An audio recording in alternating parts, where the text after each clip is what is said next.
Bonjour à toutes et à tous. Ton CRM ne te pénalise pas. Il révèle souvent que tu ne vends pas. Mais oui, on va parler de ce tabou. Parce qu'il y a beaucoup de commerciaux qui détestent le CRM.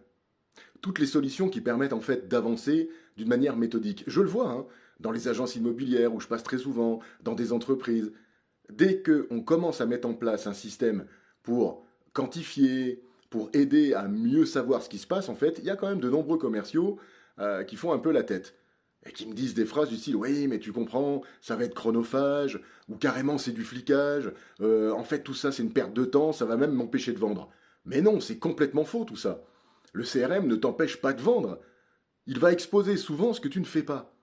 Et soyons honnêtes, un CRM bien rempli avec des relances prévues depuis 3 semaines, des à recontacter sans date, des opportunités chaudes, mais depuis 6 mois, mais c'est pas un outil défaillant, c'est un miroir.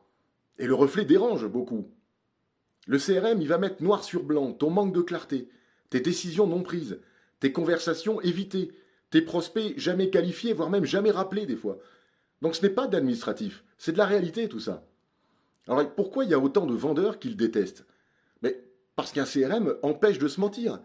Sans CRM, tu sens que c'est bien engagé, tu penses que ça va signer, tu crois que le client va revenir, mais en fait tu ne sais rien. Avec un CRM, cependant, eh ben, il faut dater, il faut qualifier, il faut décider, il faut rappeler. Et décider, ça fait peur à beaucoup. Donc les vendeurs solides, ils utilisent le CRM comme une arme, pas pour cocher des cases, pas pour faire plaisir aux dirigeants, pour se discipliner.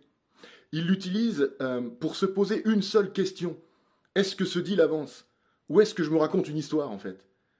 Donc si ce n'est pas clair dans le CRM, bah, ce n'est pas clair dans la vraie vie.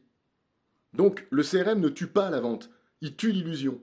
Et beaucoup préfèrent perdre un outil plutôt que de perdre leur excuse, parce qu'au fond, bah, le CRM ne juge pas, il révèle. Pense à tout ça, à très bientôt, abonne-toi et partage. Au revoir.